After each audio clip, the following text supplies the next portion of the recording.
This is The Variety Artist, episode 73. I'm John Abrams, that guy that interviews successful variety artists from around the world. I just finished another crazy summer. 100 shows in 2 months. Not 99, not 101, but exactly 100. I counted. Now I have a week off before I start the school season. Whew. Truth is, I haven't had time to do any new interviews. But I was talking to Louis Fox the other day. And by the way, if you haven't listened to his interview, go do it now. It's amazing. So I was talking to Louis, and he said he had just listened to my interview with Doug Scheer, and that it was fantastic. And I thought, that's a great idea. What better time than now to share the Doug Scheer interview with you? It's the beginning of the school season, and he has a ton of great info for you. So I listened to it again. I forgot how amazing it is. Doug talks about what a typical school assembly day looks like, what kind of shows to do, how to promote your show, pretty much everything. So here it is, the school assembly market with Doug Scheer. Welcome to The Variety Artist, providing aspiring artists and entertainers with in-depth discussions from top performers from all over the world. So get ready to book some gigs, make some money, and have some fun with your host, John Abrams. Our guest this week is an amazing magician and one of the top school assembly entertainers in the country. He has at least 12 very different assembly shows and numerous magic shows. About.com calls him the best of the best. The Magic Castle newsletter in Hollywood says one of the world's best children's magicians. And the Jeruselem Post calls him America's best school performer. Variety artist, I give you Doug Scheer. Hello. Hey, glad to have you on my podcast, Doug. You know, I didn't mean to say hello that way. My son's watching the Seinfeld reruns, and we just watched the Talking Belly Button episode. So that's hello. Hello. No, this is awesome, man. Thanks for doing this, and thanks for being one of the guys that's out there giving, give. Doing a podcast is a great way to do it. So it's fun to talk to you. Finally get to meet you. You and I have been on Facebook for a couple of months now. Finally get to talk to you. So it's cool. Thanks. Right. I'm very excited about talking to you because we're in the same market and you give to a lot of entertainers also. So we have a lot of that in common. It's a fun thing. Keeps us going, right? Yeah, absolutely. Yeah. Let's get right into it. What's your personal life look like? You have a wife and she works with you in the shows, or how does that all work? Yeah, I have a personal life. So to answer that question, yes, I do. Unlike some magicians, maybe. I don't know. No, yeah. Here's the thing. I got out of college, ages ago and started doing school shows. And then my fiance said, "Hey, I want to be in a show." And so I wrote a show for her. It turned out to be a big illusion show. It wasn't a one-man show like I was used to doing. It was an illusion show with a big van load of stuff. And I had to buy our cargo van, and we started doing big illusions and traveling around doing our school shows. And then one day she decides, after we get married, to go and get pregnant. The nerves. Oh, I know, right? So suddenly she wasn't fitting in the little appearing girl trick anymore. So we started modifying the show. And eventually she started making these babies come out, which was a really cool magic trick. That is a good trick. I know. I can't do that. The appearing child trick. Yeah, it's so cool. It's so nerve-wracking when that happens, though. It really is. Because you're like, I'm not ready for this. How many do you have? Yeah, three. I got 2 boys and I got a girl, and they're all in showbiz in their own little way. So we're kind of like a showbiz family. My youngest daughter is a gymnast. She's assisted me on stage in a theater show that I do in the summertime. My son is in high school. He's a theater singer. He's a choir guy and a theater guy. He's been in the musicals the past couple of years, and he also has become one of my assistants in some of my shows that I do. And then my oldest one, my firstborn, my boy, he's turning into a YouTube sensation. He's one of those kids that I got to tell you, he's making money on YouTube, and other kids are asking him how he's doing it. He's got over 200,000 subscribers. He's got 20 million minutes of YouTube videos been watched on his channel. What is he doing?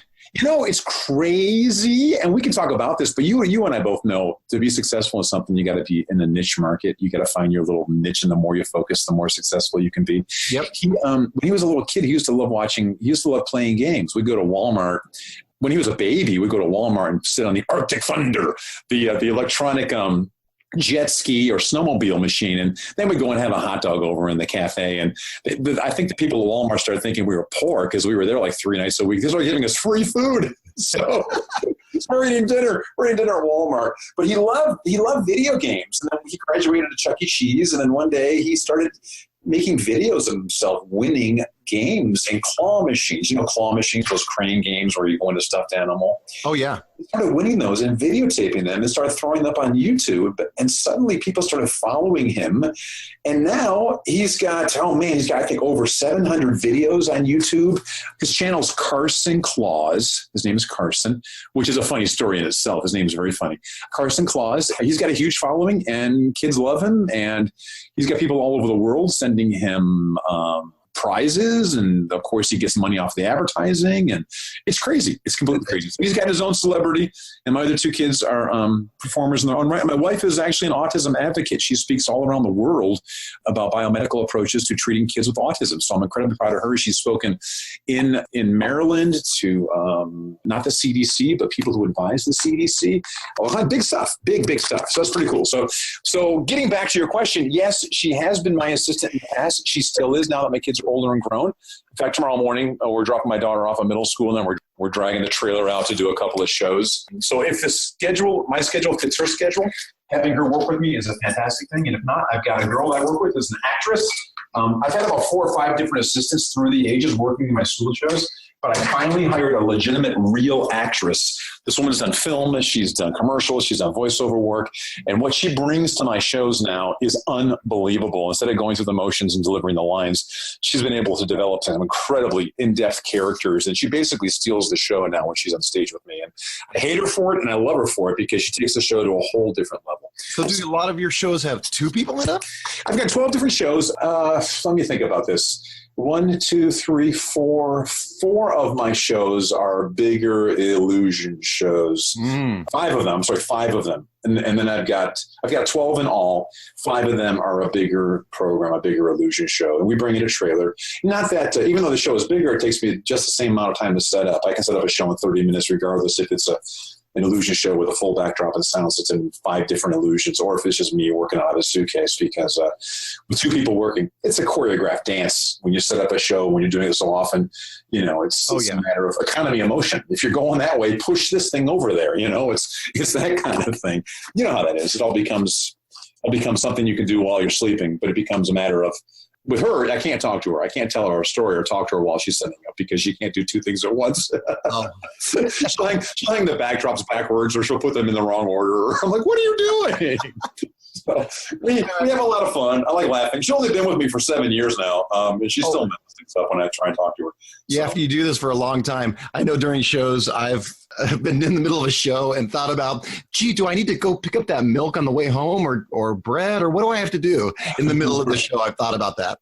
Oh my gosh, and thank God for Siri now, and because they're our second brains, our GPS, our second brains. We don't need to think anymore. Just, tell Siri what you need, and she'll tell you when you got to do it, right? That's right. And as long as the right music comes up, you're golden. Yeah, sometimes the right music doesn't come up. You're like, what was I thinking when I set this show up? I pushed in the wrong soundtrack, but whatever. You have trailer shows and you have one-man shows. Now, are all of those educational school assemblies, or? Yeah, all but one. My one show that I do, it's called The Laugh Factory. And you know what? This kind of takes me back to your introduction. I don't like being called a magician. I don't call myself a magician. And it's not that I hate it and despise it, but there's kind of a big backstory to that. So my magic show, I actually call The Laugh Factory. It's a comedy magic show for kids, but I don't call it a magic show by any means. That is the only show that I do that is not educational. It's 100% fun and silly, and it's a family night show, or it's a blue and gold banquet show, or it's a fair or festival show, or that sort of program. Everything else is completely educational. But to go back to the introduction, the reason I'm not calling myself a magician is because when you call yourself a magician, I think you pigeonhole yourself. Yep. I learned that a long time ago. And back when I started doing shows for money, doing birthday parties, like when I was, 15, 16, years old. There was a magic club in town, and it was run by a guy named Milt Court. Milt Court was a famous close-up magician, wrote a lot of books. A guy named Claire Cummings. Claire was one of our local celebrities. He was one of the Twin Pines, Milky the Clowns.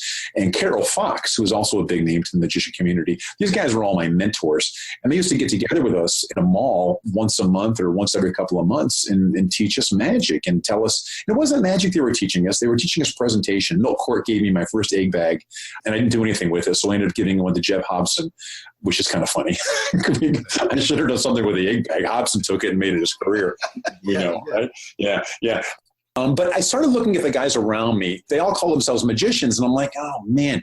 And out of complete and total arrogance, I didn't want to be associated with some of these guys because they weren't very good. At least in my 16-year-old mind, I figured these guys are horrible and I'm 10 times better. Of course. Because as a 16-year-old, you're better than everybody. You know everything. And when you're looking back on it, you're an arrogant jerk. But I didn't call myself a magician. I started calling myself a children's entertainer or a children's performer. And I kept on doing that. And then as I got older and more mature, and probably in the past 20 years of my life, I kept not calling myself a magician, not out of arrogance of thinking I was better than everybody else, but because I was not anywhere near the quality of what a real magician was. When you look at these guys now that are out there doing stuff, you look at the guys that have got their own shows in New York, and you look at the guys that are on TV, and you look at these sleight of hand guys and a magician. Oh my gosh, these guys deserve the title of magician. I do not deserve the title of magician because I'm a terrible sleight of hand artist. I can't, I don't know any card tricks. There's so much I don't know that I no longer call myself a magician, not because out of arrogance, but now because out of simple respect for the guys that do. It's almost like being knighted. I think as a title, you can't just bestow upon yourself. I think it has to be earned. Yeah. There's a couple of great lessons in that, I'm kind of the same way. I have my school assembly shows that I do, and I have a number of magic tricks that I do, but overall I'm an entertainer. Yeah. And I bill and I sell and I market the school shows as entertainment shows. I don't call them a magic show. I call it the bully game, random acts of character, et cetera, et cetera. They seem to sell better there too, because like you're saying, I'm not pigeonholed in that magic market.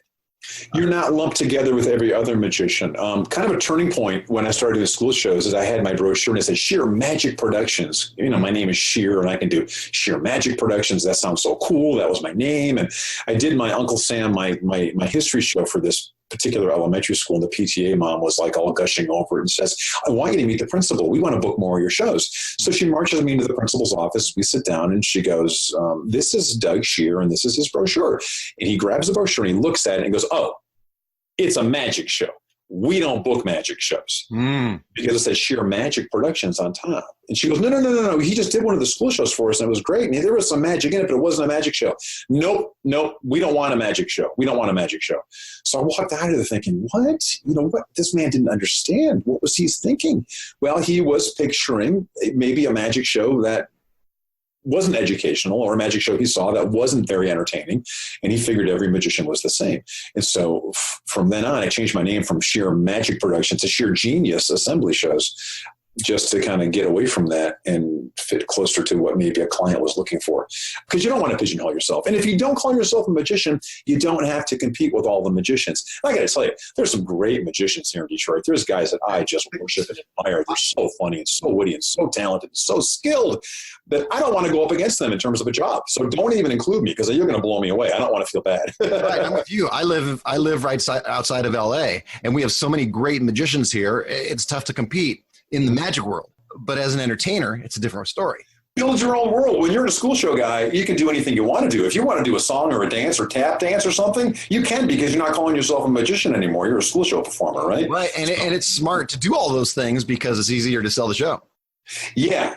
I have no skills outside of pretending to be a magician sometimes. Maybe you do, but for the guys that do, there are some guys out there that do school shows that kill me. They do ventriloquism and puppetry, and they sing, and I hate them.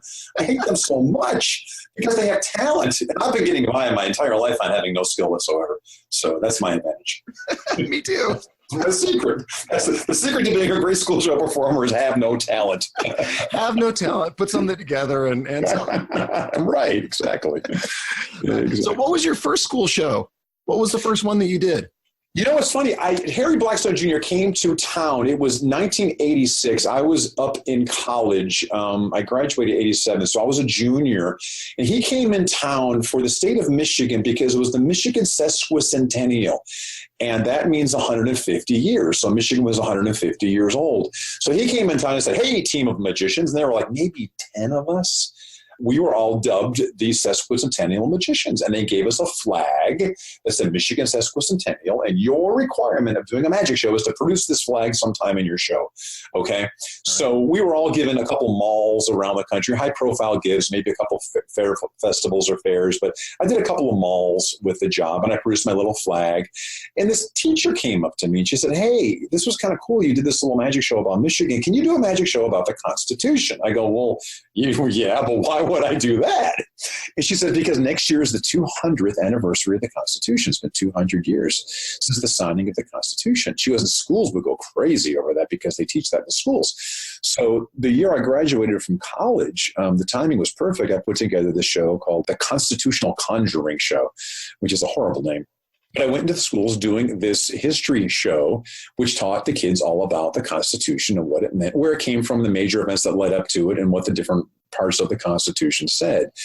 That show eventually morphed into the Uncle Sam's Comedy Jam show, which is more of a Bill of Rights show, because a couple of years later, suddenly it was the anniversary of the Bill of Rights being signed.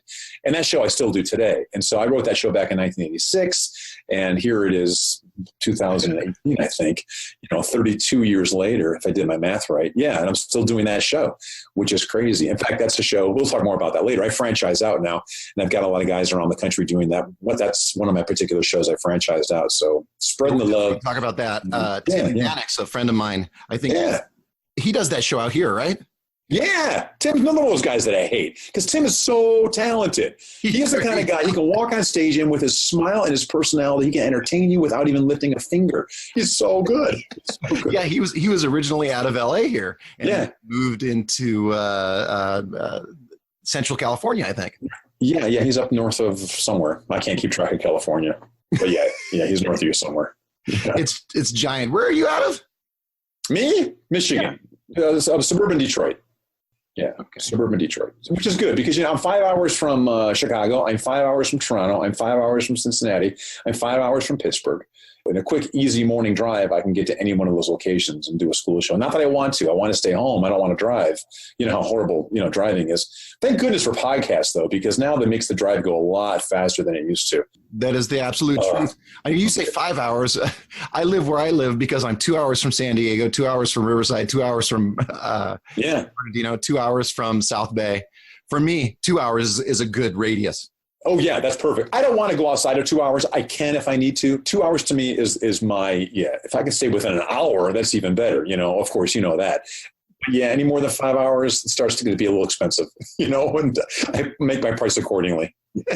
Yeah, I live in a place called Orange County. It's in California, and we have something called the Scheeris Center that books out a lot of school shows. Oh. And we can go back to the magician thing. I originally sent in my videotape when videotapes were big years ago to them, and they turned me down because they said, we don't book magicians. Yeah, there you go. Another lesson for you. Exactly the same lesson. If it happens here, it happens there, it happens anywhere. Guys thinking about getting into the school show market, if they are magicians, they may want to rephrase it and rename themselves. And it's funny. I did do a show once. I remember a PTA mom or a teacher came up to me and said, hey, we like your show a lot. You know what's funny? She said, your magic tricks in your show were even better than the magicians that we had. And it's so funny because I really am a magician, lady, It's like, hey, success. You don't think I'm a magician now? I'm a happy guy. So when you're putting together a new show with a new theme, how do you come up with that theme? My approach, and if you look at my website is laid out the same way. I believe there are curriculum-based programs, which are going to be the things that kids learn in class, be it history or science or math or whatever. And then there's character-based programs, which kind of encompass everything else, be it the bully proofing or be it the conflict resolution or be it the diversity or one of those programs. And my character shows all evolved basically out of what was going on in the world. I did a show about life skills and basic character stuff for a little while. I started doing the show, and that show kind of came about in a funny way. I was in an elementary school once, and a principal says to me, "Hey, I need your life skills show next year." I said, "Well, yeah, that's great, but I don't have a life skills show. You have me confused." He goes, "You have 1 year," and he hands me a 3-ring binder. Okay. He goes, "This is all you need to know. And this is going to be huge." And this guy was a big fan of mine. And he's like, he wanted to help me out. He's like, "Trust me, put this together and it's going to be a big thing." I delved into it and I put together a life skills show, which is like the character counts program and the pillars of character and that kind of stuff. So I did the character show for a while, maybe a year or two. And then Columbine happened. Oh. Yeah, and then after Columbine, nobody wanted the life skills show anymore. Suddenly it was all about bullying, and so that show morphed into a bully prevention show using character traits to keep the kids bully free. At the time, I was already doing a conflict resolution show based on some information I got from another Schoolage performer, a guy named Joe Romano. I met Joe a zillion years ago, and Joe had a really big contract with AT&T, and he was doing a conflict resolution show. He said to me, an unknown guy, because we kind of met over dinner in Atlantic City once, "Hey, you should do a conflict resolution show." And I'm like, "Oh, I probably should," because I was looking for new programs to add to my repertoire. So I went home and I researched that, and I put together this show called Less Trouble Problem Investigator, which teaches the kids 4 simple steps to solve problems. Turns out, I did that show once to a school. The teacher walks up. She goes, "Oh, this is crazy because I'm going through marriage counseling right now with my husband. This is exactly what we're doing in marriage counseling." Oh, perfect. It's communication skills. It's iMessages. It's simple communication skills. So having that show in my back pocket and having this bully show, which resulted as a result of the current events, gave me 2 character shows. And I kept those running for a long time. Then all of a sudden, the Twin Towers came down. Mm-hmm. And now it morphed into tolerance and understanding other cultures and acceptance of others. In the schools, they were teaching that. And so that is what segued into me developing my Diversity Circus show, which has kind of been my flagship show and what a lot of guys know me as, because I finally released it on video, on DVD, and I put it together into a graphic novel. And so that's part of the package that I sell as well, so guys can see what I do. So yeah, the show ideas come from what the schools are doing. The schools concerns will morph and change. For a long time, a lot of schools were going for this Green School Initiative.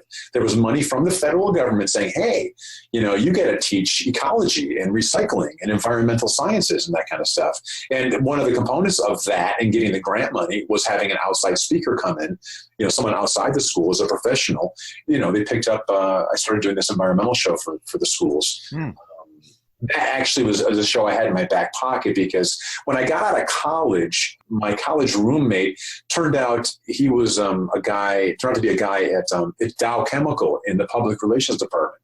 And the PR department tasked him with getting the message out to the community what Dow Chemical was doing. So he called me up and said, "Hey, can you do a science show?" And I said, "Of course I can do a science show. Of course I can. Of course I can." And that turned into a contract with 100 elementary schools in the northern Michigan area.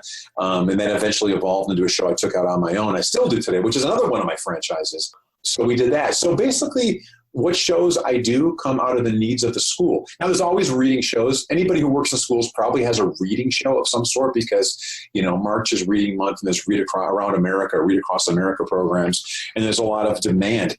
I've always told guys that are wanting to get into the school show market, you can develop a show and push it on the schools and try then get to buy what you want, or you can develop a show they're already looking for. Right. It's like pull marketing.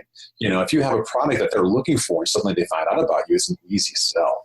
So with the schools, if you're doing a character show, easy sell because they're looking for that.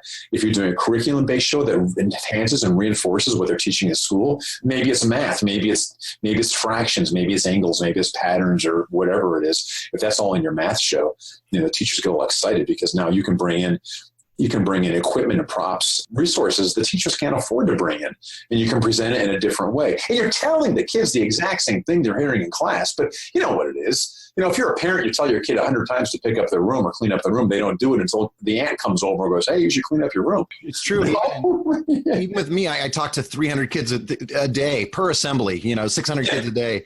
Talk to them about bullying and character and all different things. They all listen. But then I come home and tell my own kids, and it's a different story. Oh, yeah. Oh, it's only dad telling me that. Right. You don't know anything. It doesn't mean anything until we hear from 5 different sources, right? That's what's cool. You're that expert. When you're the outside assembly show performer, you're the unknown guy or you're the stranger. You come in and tell them that. They listen to you. Or you turn into the uncle. You're the guy that goes to school every year or 3 times or twice a year. Suddenly you're the funny guy. And now they're going to listen to the funny guy more than they're going to listen to their teacher. You know, it's the way the human mind works. I think we all work that way, right?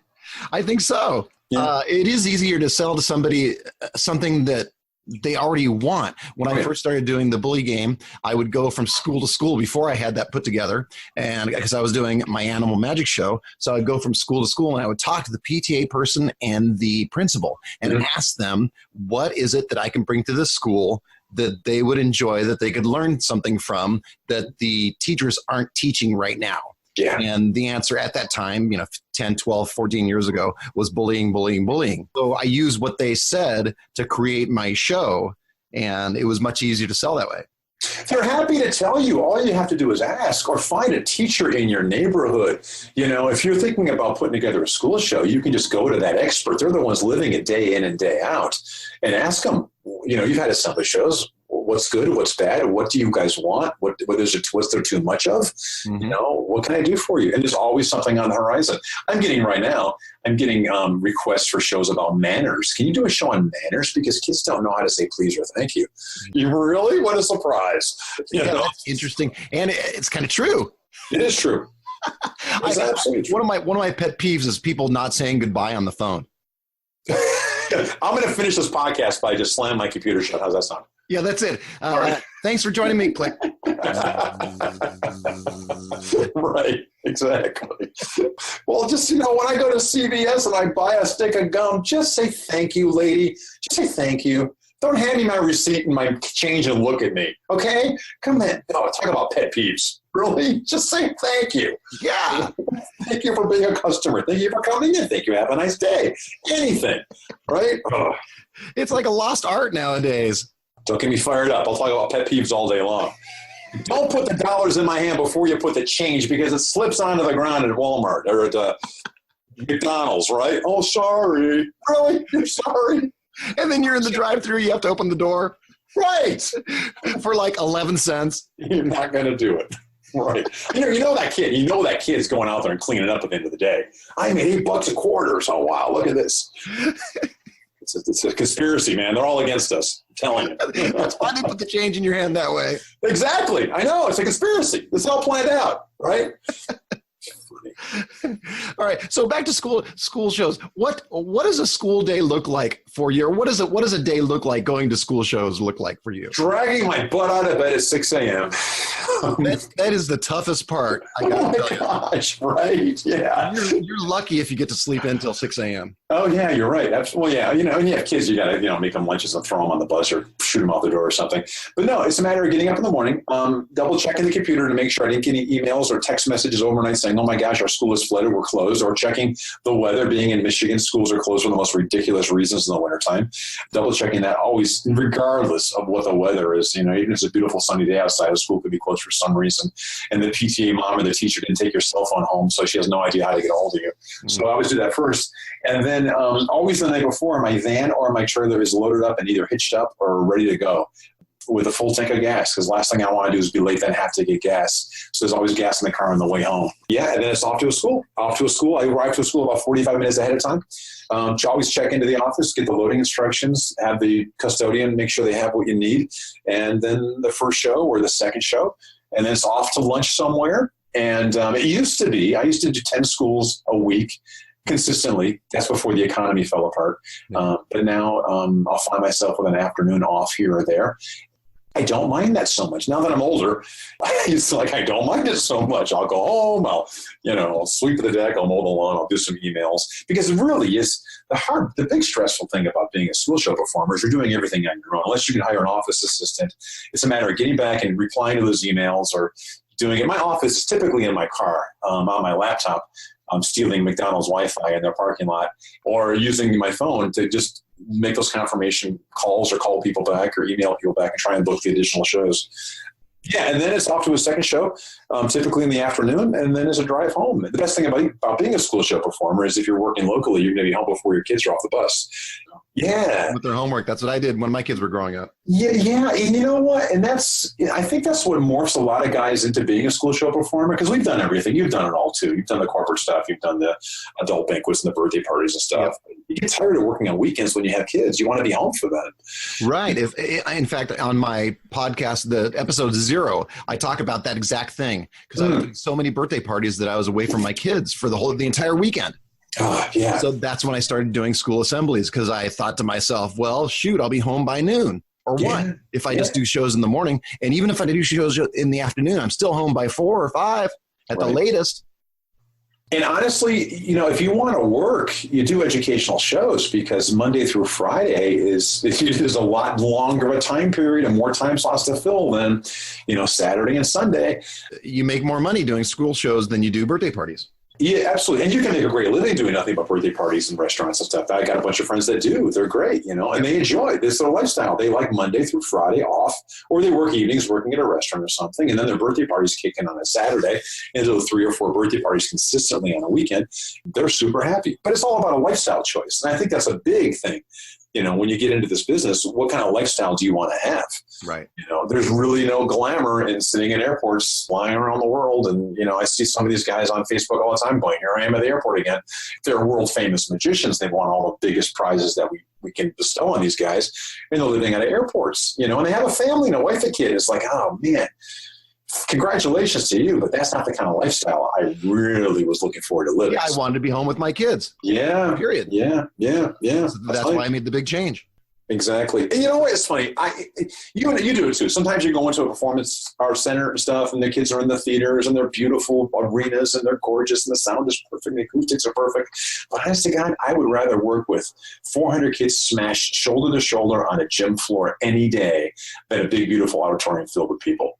Because the dynamic is better, the energy is better, the excitement is better. The show can move faster because you don't have to wait 20 minutes for a kid to get out of the balcony and come around and down and get on stage. One of the things I love about doing school assemblies is that you always have a packed house, no matter what. Absolutely. It's always 250, 300, 400 kids all at once, every single show. Well, it's funny you say that. We did one of those yesterday morning. We were west of Chicago. We had a 5-hour drive west of Chicago. We had a huge room, a huge gymnasium full of kids. Then we went to their afternoon school, which was just a K2 building. Yeah. About 70 kids in the whole school. And I walk out there, I'm standing around, and I go, well, let me know when they're all here. Oh, they're all here. I'm like, what? This is your whole school? I got to tell you, if I was a parent wanting my kid to get a good education, I'd be plopping my kid in that school in a second, because each classroom had about 10 kids. 10 kids in the classroom. That's unheard of. That's a deal. Yeah, it's a deal. Talk about getting your money's worth, right? Man, crazy. So you go from doing 350 or 400, doing a performance in front of 350 or 400 kids to doing a performance in front of 70. I do the same thing. You do the same thing. And then there's an outdoor park that I work every year. And on a Friday afternoon, you play to 700 screaming kids. And then a Saturday morning, you go to this outdoor show and it's raining. And there's one guy sitting on a bench in the rain with an umbrella. You're like, really? I got to do a show for this guy? You got to be kidding me. But you do. I got to tell you, this is funny. And this has nothing to do with school shows, but it shows a level of professionalism that I always keep in the back of my mind. Paul Kozak, who is one of our great comedy magicians, who now I think he has his own comedy club or magic club down in Hawaii.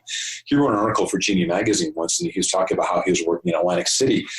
2 people showed up to the comedy club that day. 2 people, a guy and his wife. But you know what he did? He went out there and he kicked butt. He did the entire show just for those 2 people.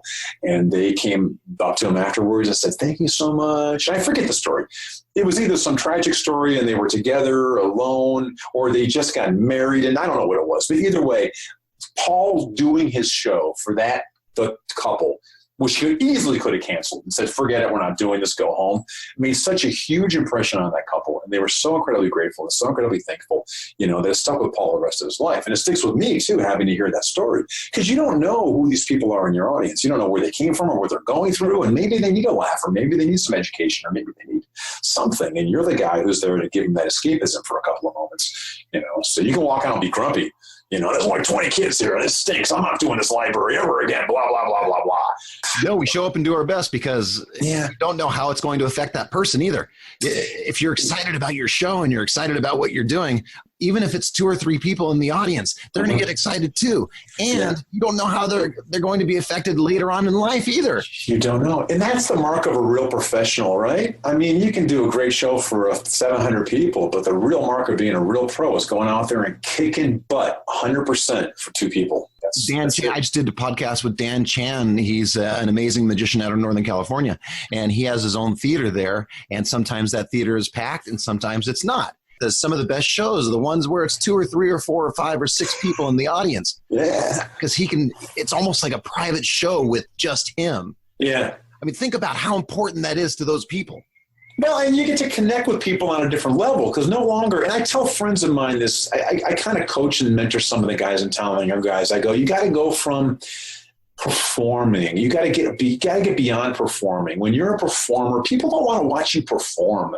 They want to connect with you. You want to connect with your audience. So the more natural you can be, and that's not to say forget all your showbiz and forget stagecraft and forget those things. You always keep those in mind.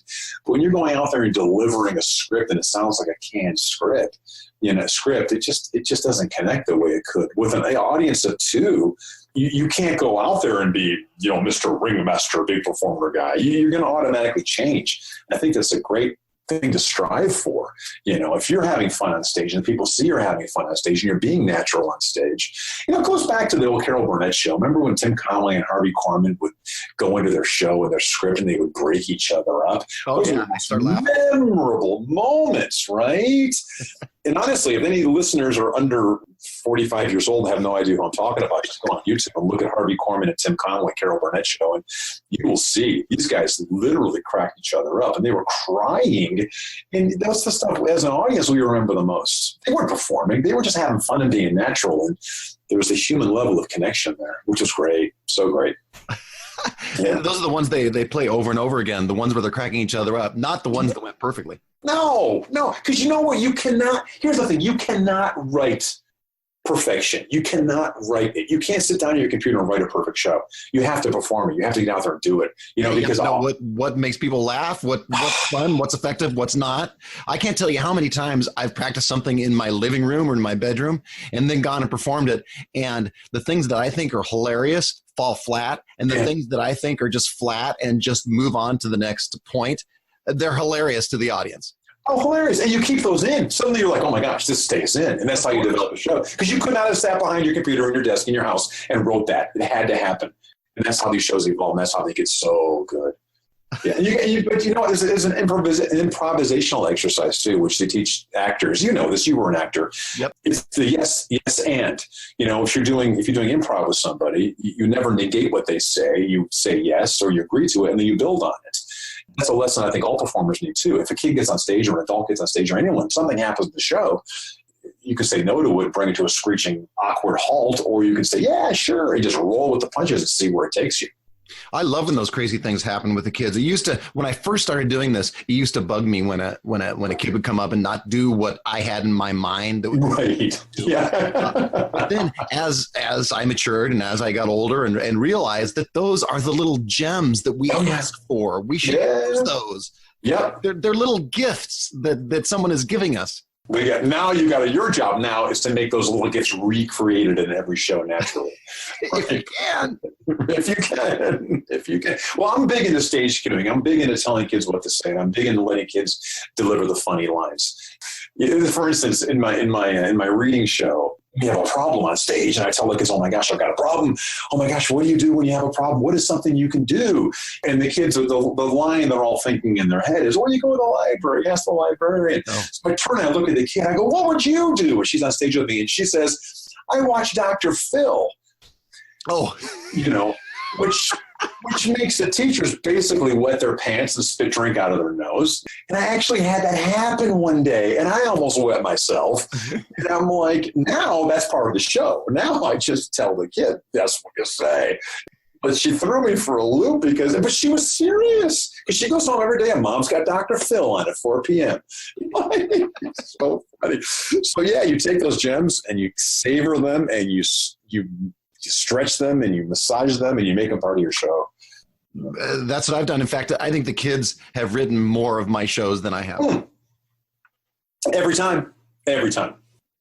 They're comedy geniuses. Kids have no idea how funny they are. They just say what's true, and there's truth in comedy. And if they say what's true and it's hysterical, it's just brilliant. So many brilliant things. So my son, when he was little, he said to me, he goes, "Dad, I finally figured out when you're a grown-up." I go, "Wow, how? How do you know you're a grown-up?"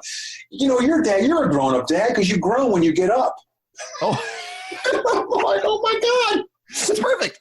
It's true. But in a show. He was 5. He was 5 years old. And I'm like, I do grow when I get up. I grow when I sit down. It's like, yeah. Now you're franchising a couple of shows now? Yeah.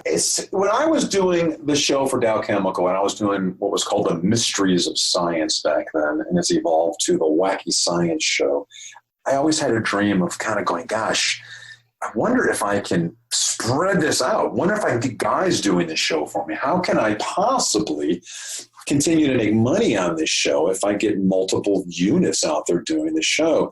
And I figured there had to be a way. Now I have 23 guys literally around the world. I got some guys in I got a guy in Israel. I got a couple of guys in England. I got a guy down in Reunion Island, which is off the coast of Florida, of Africa. I got a bunch of guys in America. I got some guys in Canada. They're literally all over the world. And a couple I'm forgetting about, of course, too. Oh, a couple in Spain, 2 guys in Spain. Basically, yeah, I package the show for them. We put a price tag on it, and it comes with everything you need. You can buy the script, and you can buy the backdrops and all the artwork and develop all the props on your own. And they're all pretty simple things. And they go off and they do it. And there's training and video training and all kinds of things. And they go off and do it. And the show is theirs to kind of create this worldwide franchise. Not only does that help them, but we're also part of a big team. And so if you go to wackyscienceshow.com, you see the entire team. And it doesn't look like just one guy doing a teeny tiny little science show. Why should we hire that guy? Why don't we get this global conglomerate to come in and do a wacky science show? And so that's me. And the way I can continue to make money off of that, I job these guys out to different school show agencies around the country. And they will book them, and everybody wins. Everybody gets a job. Everybody does win, because if you have 23 guys doing what you're doing, you're spreading the love and you're spreading the education. It's a lot more than you can do by yourself. You know, and that brings me to the point of, you develop something. So many guys develop a beautiful piece or a beautiful routine, and they want to hold it close to their chest. And I get that. If you want to be a worldwide entertainer, you don't want 10 guys doing your act. Jeff Dunham doesn't want 10 guys out there doing Ahmed the Dead Terrorist. He wants to keep that himself. But if you're a local guy and not traveling outside your tri-state area, why not? If I've got a guy down in North Carolina doing my science show, it sure isn't going to hurt me doing it in Ohio or Michigan. Help him spread the love and spread the education and motivate some kids to learn about science. So there's that show, which took off, real successful doing that one. Still looking for guys along the western part of the United States. Most of our guys are east of the Mississippi. Got a couple guys. I got a guy in Arizona. I got a guy in California. Looking to fill some more blank areas down in your area, down Southern California. I'd love to have a guy down there doing it. And the Uncle Sam show too. Also, my constitutional show, which is called Uncle Sam's Comedy Jam Show, was really a huge success, especially while the election was going on. And there's certain times for that show. The science show is a universal anytime kind of show. But in terms of the Uncle Sam show, Memorial Day, Labor Day, election years, election day, right around those times, Veterans Day, it's a real big show. You can bill a solid 4, 5, 6 weeks a year just doing that show alone. So those guys picked up that show and took off and ran with that. And I've got about 10 guys out there doing that one. Because, of course, no one outside America is going to do that one, because no one cares about American history in Spain. So, yeah. And what's coming next? I don't know. I'll probably put some shows on video and create some scripts and put the stuff out there. Kind of looking into the future, because you get up at 2 o'clock in the morning with your enlarged prostate and go to the bathroom and wonder, how long can you do this? So what's your escape plan? What are you going to do, in 15 more years? Hopefully in 15 more years, I got $2 million in the bank, and I can be that crotchety old man who goes to conventions and tells kids they don't know what they're doing. Wear a leisure suit and be annoying and sit in the corner and just laugh at people. Now, how do you market your shows? Is it mainly your online presence, or do you do a lot of other stuff? I've been doing this for 30 years now, so I got a pretty good following. Of course, in Michigan, a lot of people know about me. I know that a lot of guys that do school shows complain a lot about the PTAs, and they go, "Oh my gosh, I did this school for 3 years in a row, and the PTA changed, and they didn't know me anymore, and I had to start from ground zero." But the big marketing technique for that, and the big way to avoid that, is you have to remember PTA. P is only the parent part. There's also the T and the A, the teacher assist. That doesn't sound right. So then we got an NC-17 rating on this podcast.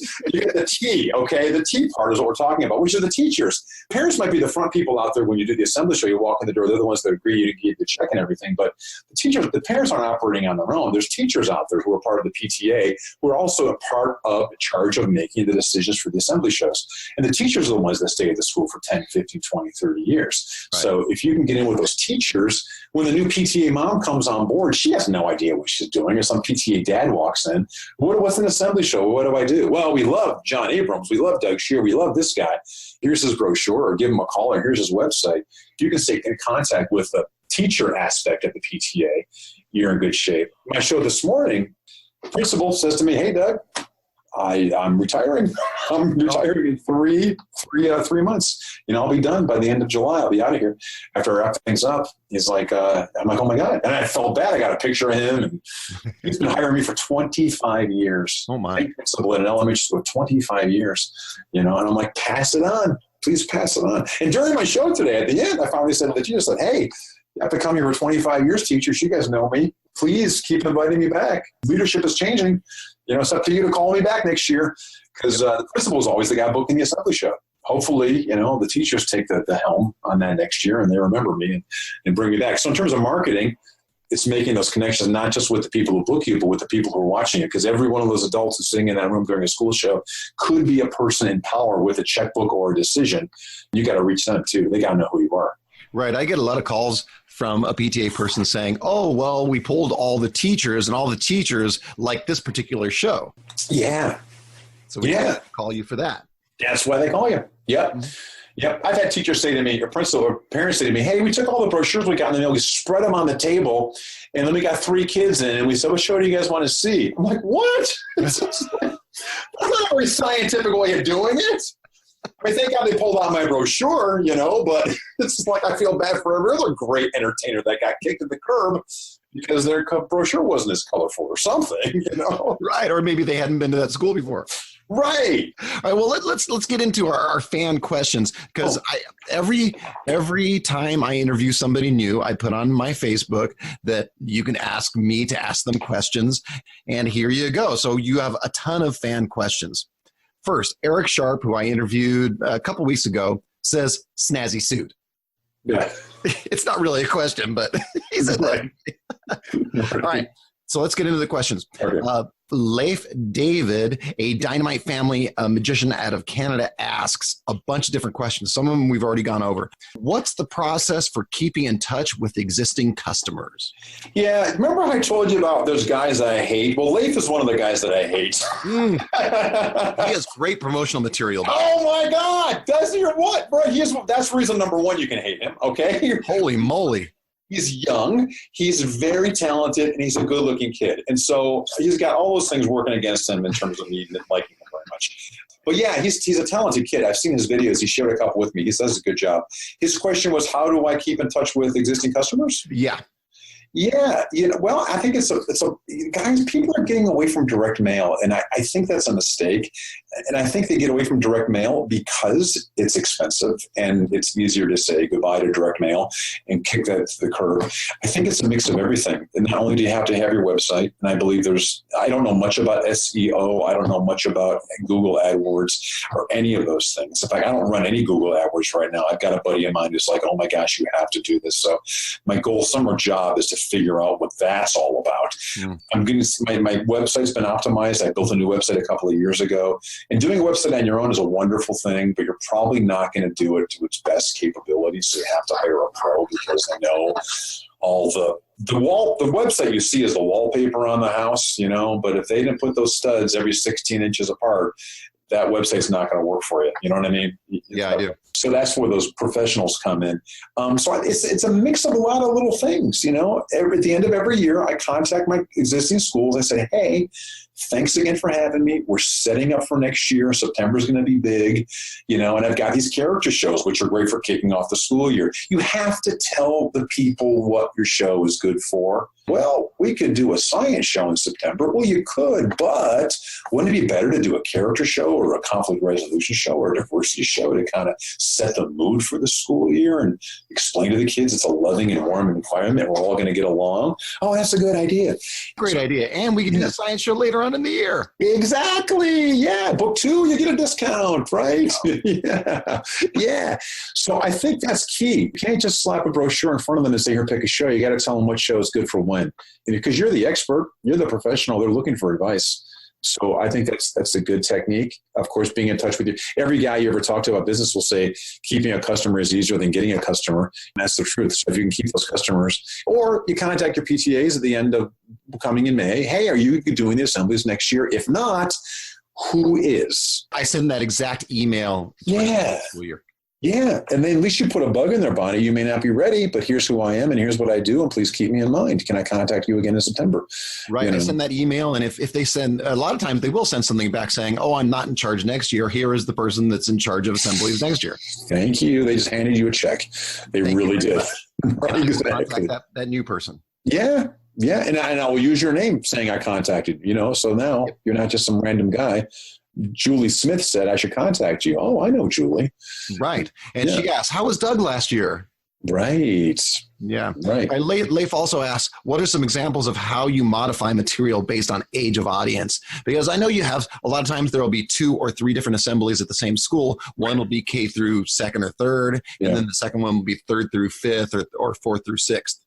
I think it depends on the show. It depends on what you're doing. If you're doing an environmental show and talking about air, land, and water pollution, if you're talking about conservation and shutting off the lights, you don't have to modify it because it's the same. Every kid has the same capabilities, be it a kindergartner or a 5th grader or a 6th grader. They can get the same message. But if you're doing a show that's more cerebrally demanding, cognitively important, like you're doing a math show, we might not talk about fractions with the younger kids the way we do with the older kids. The younger ones, we might just talk about pieces and parts, and those are fractions. Whereas with the older ones, you can ask them, what's a bigger fraction, 1/6 or 1/12? And they all say 1/12. And you can explain why that's wrong. So I think it depends on the actual show. If you're teaching, in my bully proofing show, my bully proofing with character traits show, for the older kids, I tell the story about how I was chased home and punched in the face and, how I was bullied. With the younger ones, I don't do that. They don't need that graphic representation because for little kids, they're not experiencing that kind of bullying in their school. And in fact, little ones usually aren't being bullied, rather than they're being excluded. They're not being allowed to play, or someone's breaking their pencil or taking their toys on without asking. Whereas with the older ones, it becomes more of an exclusionary thing where they don't let kids hang out or they spread rumors. So you have to know your material and you have to know what those particular kids are experiencing. And the only way you learn that is either by having kids yourself, okay, which is an expensive way to do it, which you and I have both done, or you ask a teacher or you ask a trusted friend or you call the school's guidance counselor. And every guidance counselor I've ever talked to or called, they're more than happy to sit down with you or hand you a pamphlet or a brochure or direct you to the materials they use in the classroom. I got to tell you, most of it with character stuff is common sense. Most of it is simple common sense. It's like I said in my conflict resolution show, it's universal. I mean, you can be a kindergartner, whether they have the ability to use an iMessage and say, I feel mad when you call me names. I think is dependent on the child's maturity. It doesn't matter if they're in 2nd grade. They may have the maturity to be able to do that. You can't not teach them that, because even if you reach 3 kids in 2nd grade with that message, you're making a difference. Now, granted, the older kids, they can do it. Will they do it? Adults don't do it. Probably not. Right. But at least you lay the groundwork and you let them recognize there is a way of doing this. And I see, when I'm doing my show, I see the teachers look at each other, and you can tell on their face. My husband this morning, I yelled at him and told him it was all his fault. Yeah, one of the things that I try to do during my assemblies is not only are we teaching the kids, but we're also teaching the teachers how to treat the kids. Yeah. And you're also presenting to the teachers some terminology and some verbiage that makes sense to the kids. Yep. For example, you can't talk about prejudice with 1st and 2nd and 3rd graders. They don't know what prejudice is, but they do know what being fair is. They do know what not guessing about other people because of the way they look or act or sound, not guessing about them.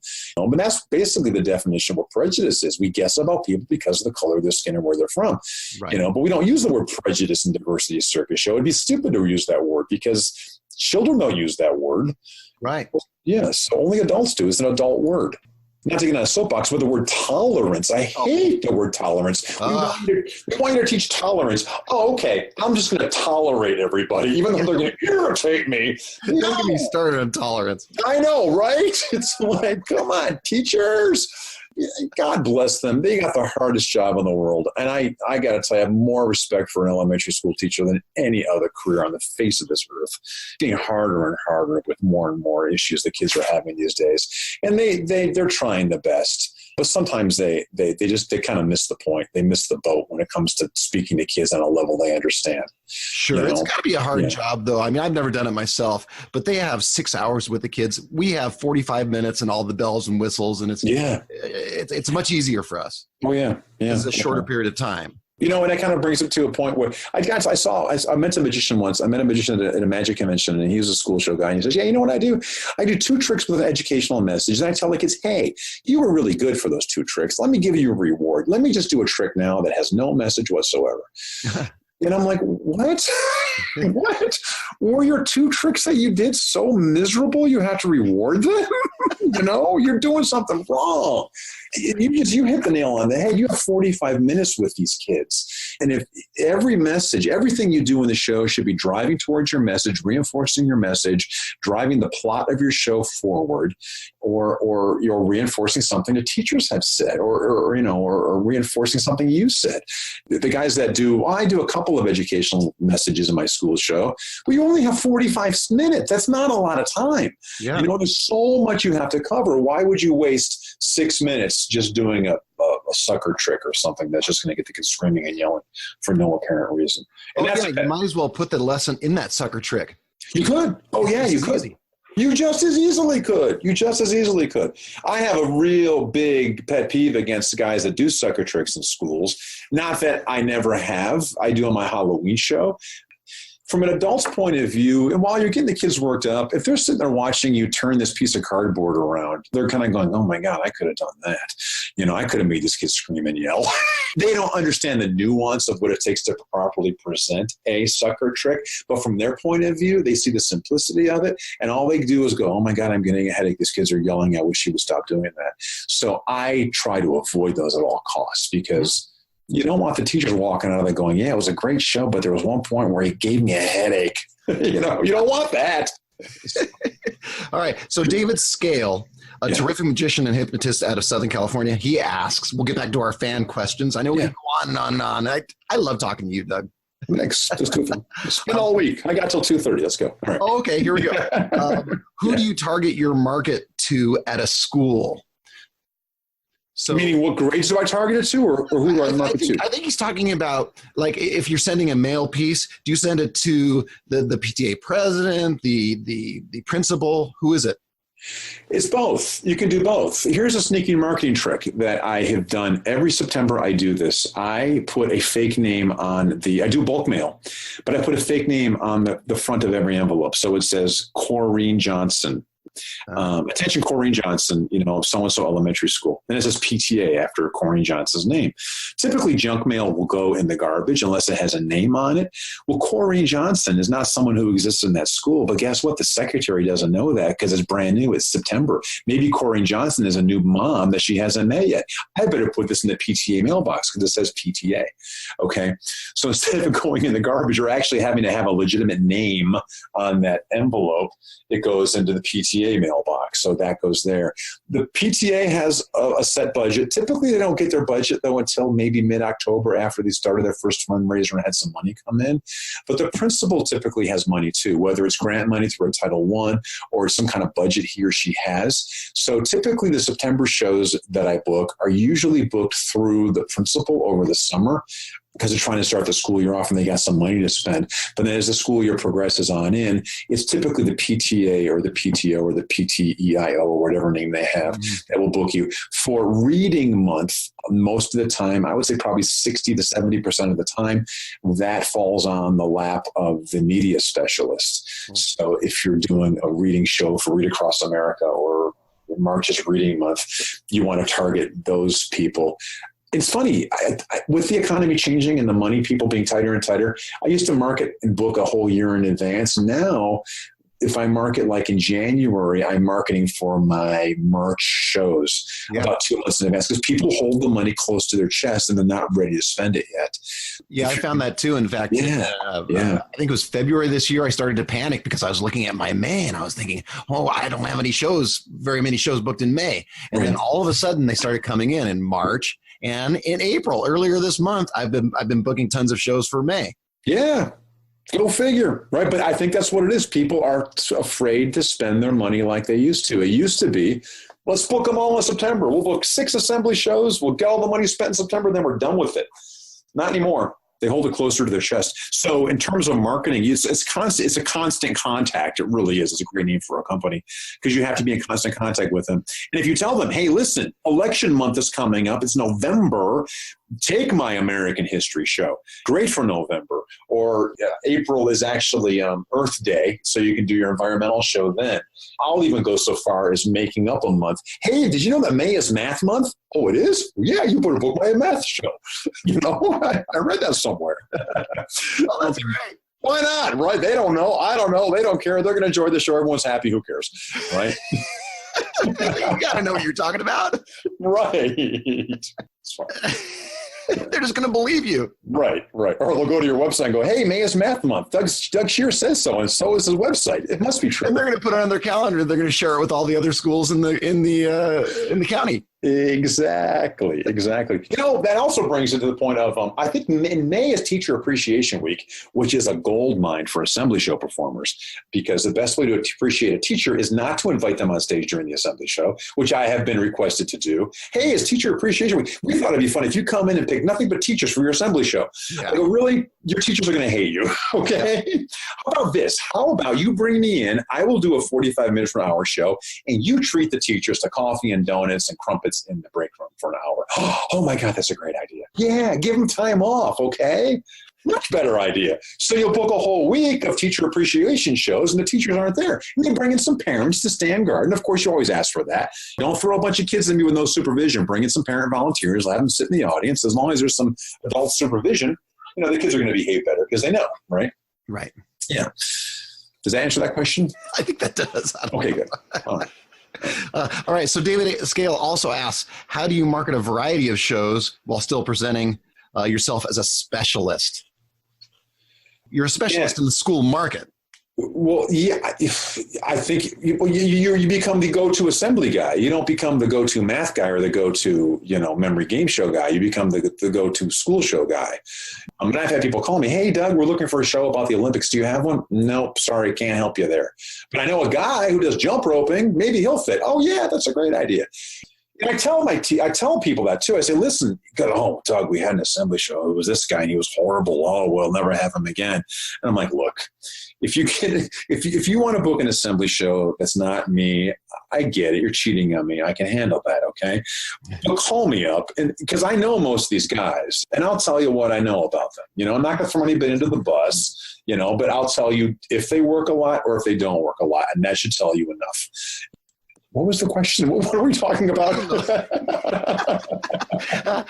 So you market yourself as the school assembly guy. Yeah, exactly. If you're a school assembly, I'm a company. I've had people call me and say, hey, I want to be part of your team. I'm like, well, my team is me. So yeah, because my website AssemblyShows.com is a great name as an all-encompassing looks like a company that books assembly shows. It looks like one of the school assembly referral services, but it's not.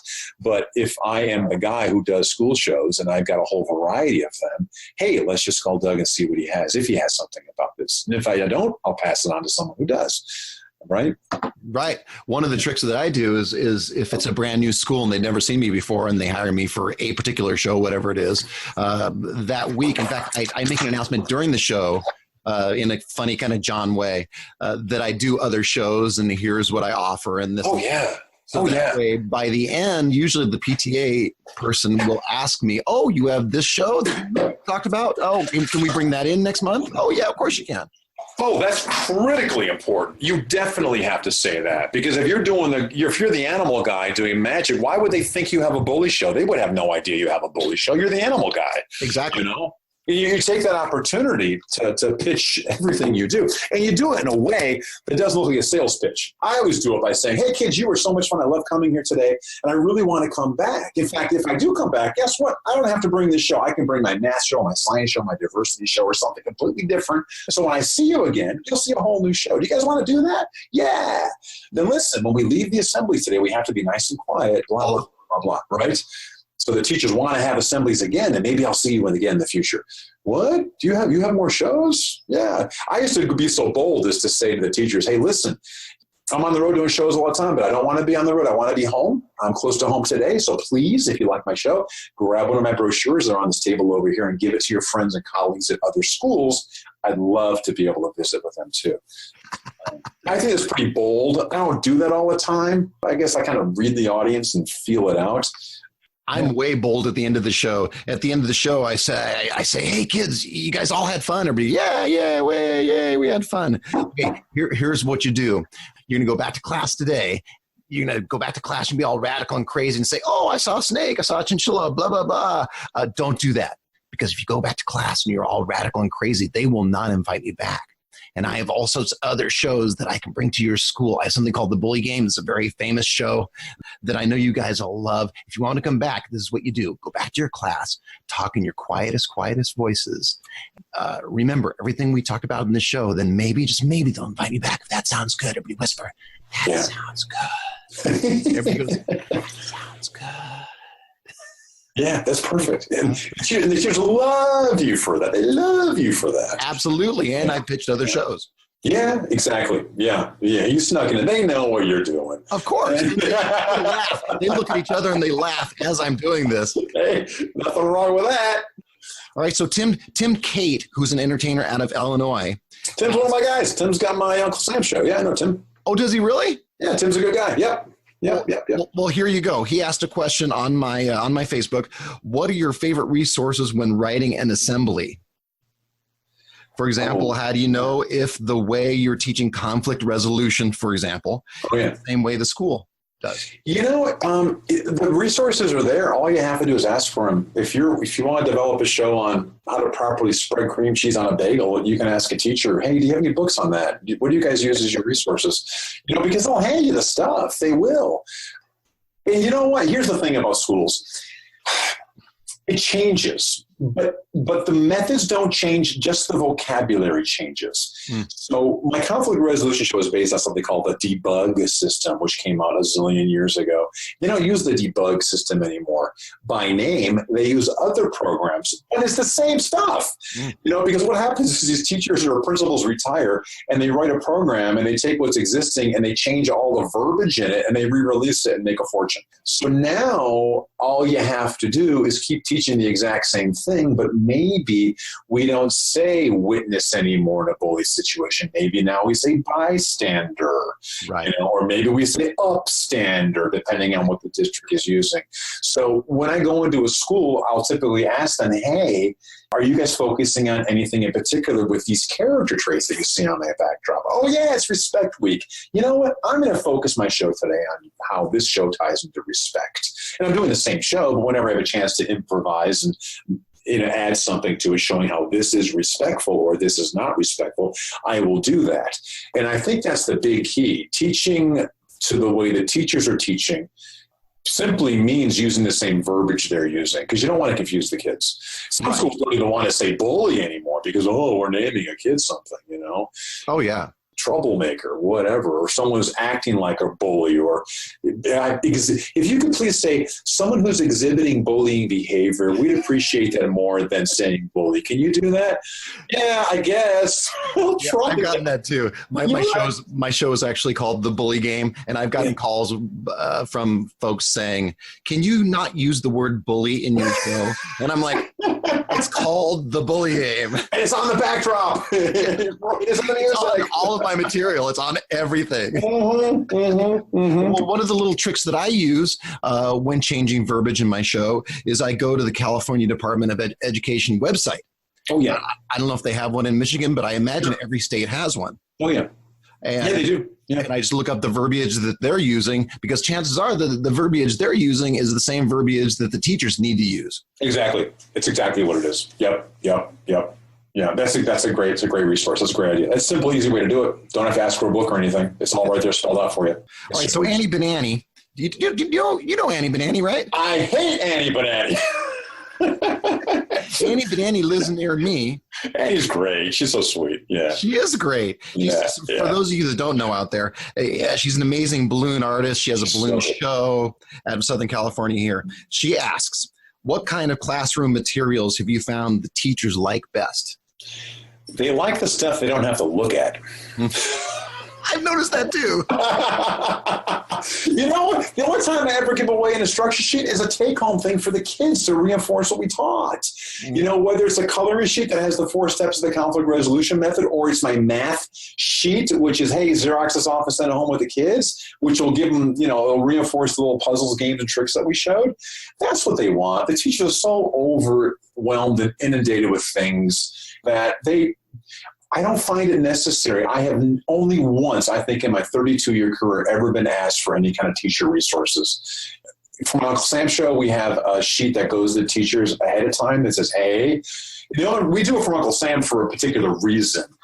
There's a federal law that says they must teach the Constitution on Constitution Day every year, and we get around that by sending them an advanced sheet. If my show is after September 17th, they can simply say to the kids, hey, Uncle Sam's coming next week, and here's what he's going to talk about. Check mark, check mark, check mark. They just did their job teaching the Constitution. Now I come back and reinforce it. If I'm coming to a school before September 17th, and they have to talk about it September 17th, they will get a review sheet that says, hey, do you remember Uncle Sam last Tuesday? Here's 4 questions I have to ask you about his show. Check the box. Now they've fulfilled that federal requirement. So that's the kind of stuff they love, because now they just fulfill the federal requirement, something they're forced to do. They have to do by law.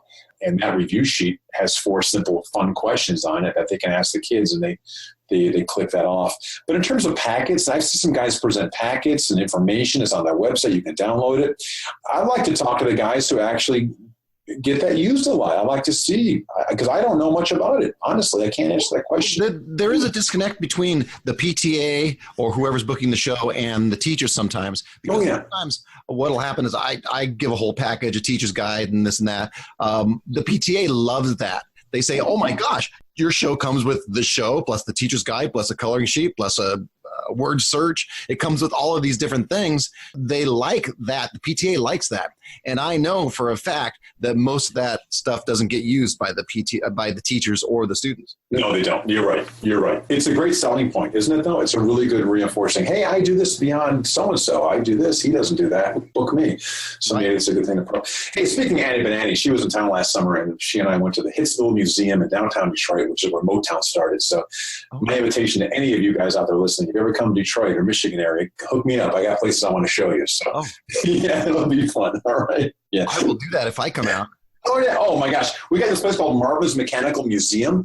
And this guy who just died about a year ago, Marvin Yagoda was his name. He was collecting all kinds of animatronic toys and having them built and remade and refabricated for himself. And he's got this coin-operated museum, which has got just the craziest, most ridiculous stuff in it.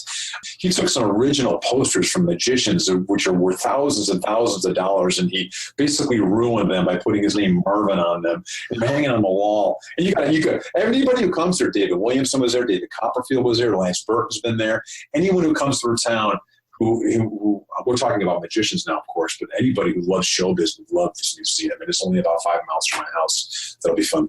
I'd love that. That's crazy cool.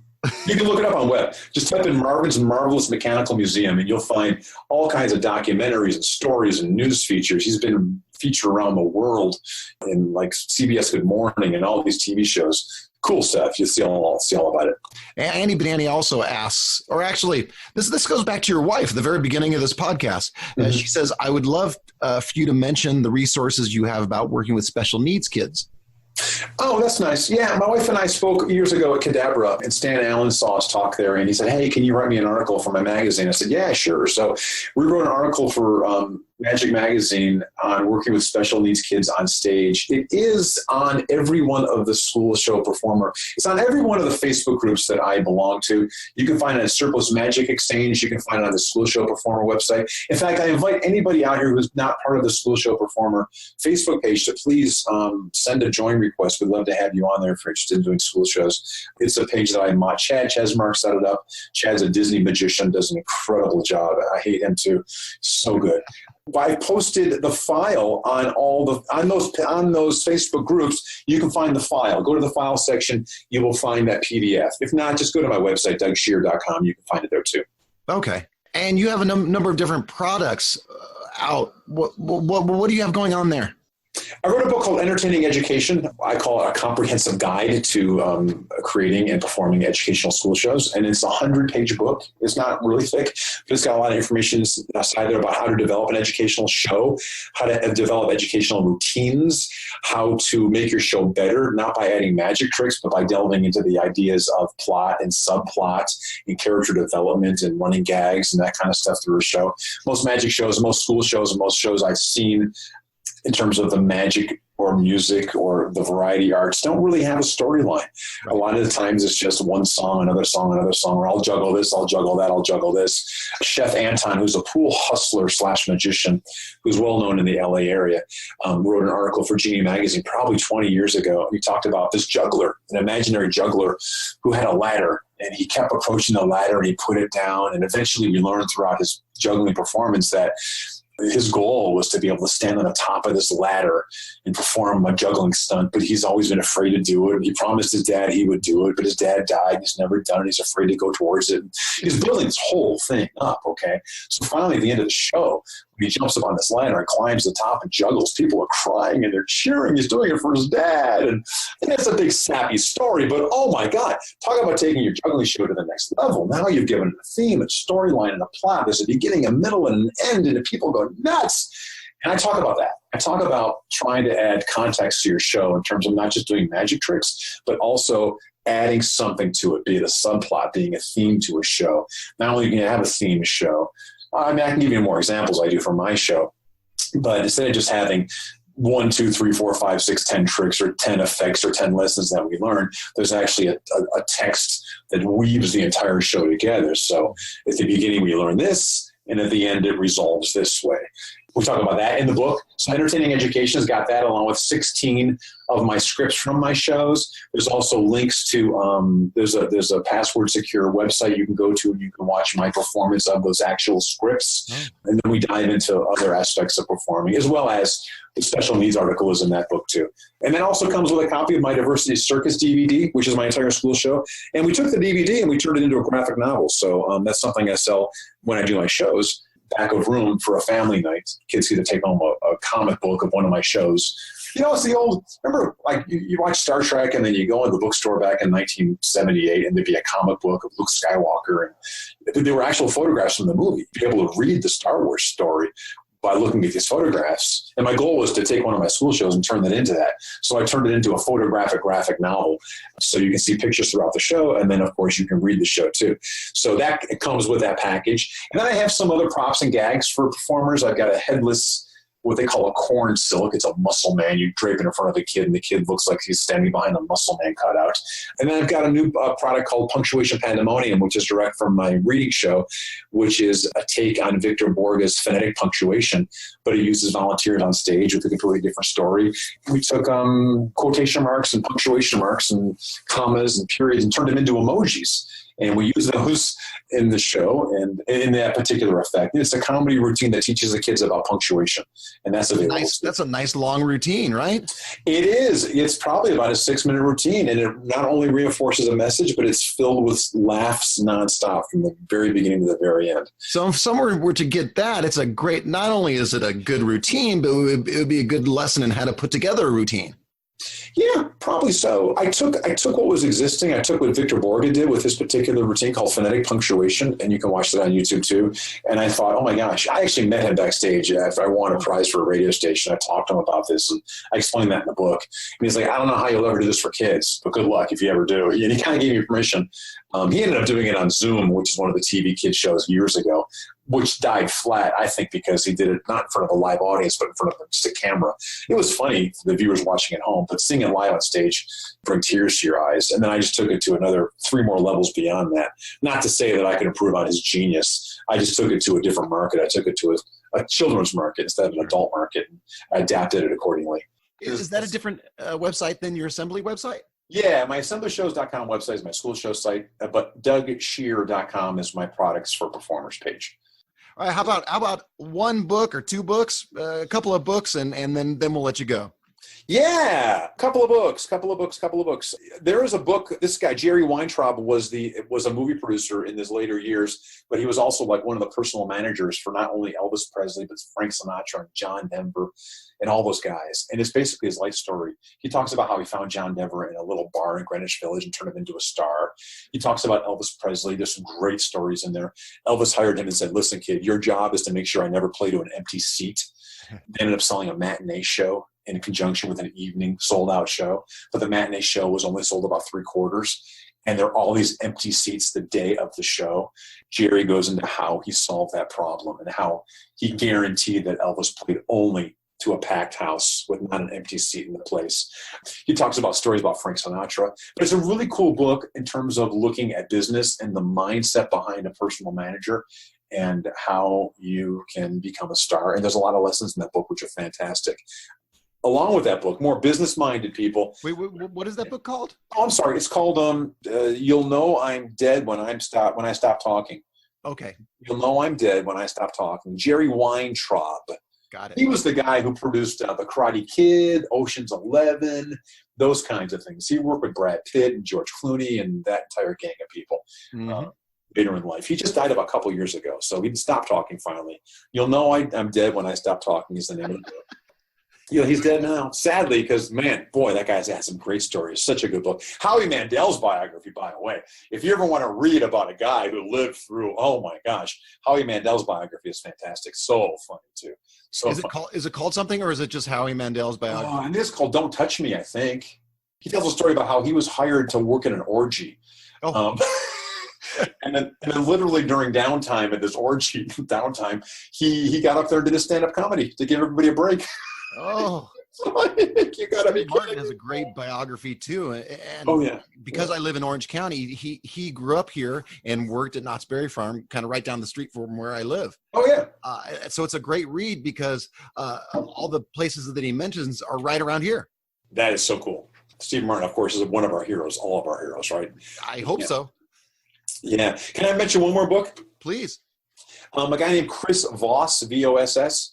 He wrote a book called Never Split the Difference. And Chris Voss was one of the top hostage negotiators for the FBI and a lot of governments around the world. Oh. And this guy is unbelievable. But in terms of business sense, he talks a lot about negotiating tactics and getting what you want without having to get anything up. And there is something I learned in that book which guarantees 95% that the people who never get back to you on email will get back to you. Wow. So you always have those emails where you send out 17 emails after they inquire and they never get back to you. Yeah. There's one thing you can put in your subject line that is unbelievable. It's like magic, and people will respond to you all of a sudden. And I learned that from the book. And I don't know if I want. Should I give it away? Should I tell you what it is? No. Don't give it away, because then people will have to get the book and read it and look at it. And it's in there. It is in there. It is in there. It's crazy. That's a good teaser. Oh, I wish I was making money. Hey, get him at DougScheer.com. You call the publisher first. Can I buy these wholesale? Well, excellent. Thank you, Doug, for doing my podcast. You have been awesome. Where can folks get a hold of you if they want to get a hold of you?